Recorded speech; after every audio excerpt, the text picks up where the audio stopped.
E aí, pessoal, bora falar de um negócio que é o coração de qualquer sistema de dados que se preze: a consistência. Já parou para pensar o que impede que os dados de uma aplicação virem uma bagunça completa? Pois é, a resposta é o nosso papo de hoje. Vamos mergulhar nesse conceito que é fundamental. Para a gente começar de um jeito bem fácil de entender, vamos usar uma analogia que, olha, todo mundo conhece. Pensa aí num campeonato de futebol. É um sistema, certo? Tem jogadores, times, placar e o mais importante de tudo, regras. Porque afinal, para qualquer jogo funcionar, ele precisa ter um conjunto de regras bem claras que todo mundo tem que seguir. No futebol, as regras são, inegociáveis, né? 11 jogadores para cada lado, a bola tem que passar inteira da linha para ser gol e só o goleiro pode usar a mão. São essas regras que garantem que o jogo seja justo e que o resultado faça algum sentido. Elas definem o que é um estado válido para a partida. Agora, pensa na zona que seria se essas regras simplesmente não existissem. Ia ter time com 15 jogadores, gol sendo contado a qualquer hora, o jogo ia perder toda a credibilidade. E essa palavra, credibilidade, é a ponte perfeita para o nosso mundo, o mundo dos bancos de dados. No universo dos dados, tem uma força que age como se fosse o juiz e o livro de regras tudo ao mesmo tempo. E essa força é a consistência. Ela é a guardiã que garante que o jogo dos nossos dados seja jogado do jeito certo. Ok, agora vamos para a definição um pouco mais técnica. Consistência é o que garante que qualquer operação, qualquer transação, vai sempre deixar o banco de dados num estado coerente, um estado válido, de acordo com as regras que a gente definiu. Basicamente, ela impede que os dados fiquem quebrados ou sem sentido. Eu gosto de pensar no banco de dados como se fosse um segurança de festa bem rigoroso, sabe? Ele fica ali na porta e fala exatamente isso. Se os dados que estão tentando entrar não seguem as regras, eles simplesmente são barrados. Simples assim. A consistência é essa verificação na porta. Certo, mas como é que essa mágica acontece na prática? Nós, como desenvolvedores, colocamos umas travas de segurança bem fortes no banco de dados, usando restrições para forçar que as regras sejam cumpridas. Vamos conhecer as principais.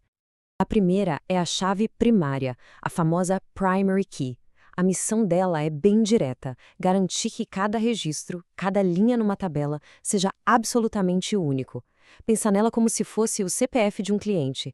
É impossível duas pessoas diferentes terem o mesmo número. Em seguida, a gente tem a chave estrangeira, a foreign key. Essa aqui é tipo a cola que mantém a integridade entre tabelas diferentes. Por exemplo, é ela que garante que não dê para criar um pedido para um cliente que simplesmente não existe na tabela de clientes. Ela mantém tudo conectado e com lógica. A restrição unique também é bem direta ao ponto. Ela garante que todos os valores numa coluna específica sejam únicos. O exemplo clássico é a coluna de e-mail numa tabela de usuários.